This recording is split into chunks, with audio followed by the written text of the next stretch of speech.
હાલમાં પંજાબમાં થયેલી ચૂંટણીમાં આમ આદમી પાર્ટીની ભયંકર જીત થઈ, એના માટે બધા જ આપ સમર્થકોને ખૂબ જ અભિનંદન. ખરેખર મજા આવી રહી છે ને?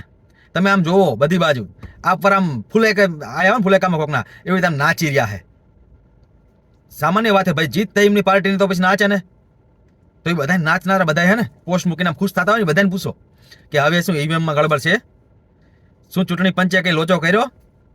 હે કે હવે ચૂંટણી લિસ્ટમાં કઈ લોચો કર્યો? કઈ નથી ને. હવે બધી જીતી ગયા, તને મોજ આવી ને? આ કેવા બે મોઢા રહી જોઈજો તમે કે હવે થોડાક જ દિવસ જવા દો, બીજે ક્યાંકનું આવશે ને ચૂંટણીનું, એટલે તરત મતલબ તમને આ જોવા મળશે જ કે ચુનાવ આયોગ આમ કરે છે, ઈવીએમમાં ગોટાળો છે, ચૂંટણી લિસ્ટમાં લોચો થઈ ગયો છે, આમ કરી નાખ્યું, તેમ કરી નાખ્યું.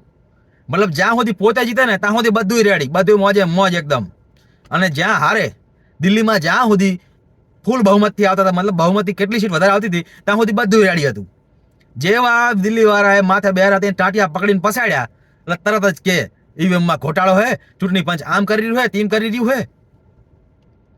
એટલે આ આમને હે ને જેટલા યાર બધા નાચી રહ્યા ને, બધાને સવાલ કરો તમે એકવાર કે હવે ચૂંટણી પંચે કંઈ કર્યું નથી ને, હવે ઈવીએમમાં ઘોટાળો નથી ને, હવે વોટર લિસ્ટમાં કંઈ લોચો નથી ને ભાઈ. એ ખાલી આ ચૂંટણી પૂરતો જ એમને વાંધો નથી, પણ જ્યાં હારશે ને ત્યાં ફરી આ જ રોવાનું ચાલુ કરશે.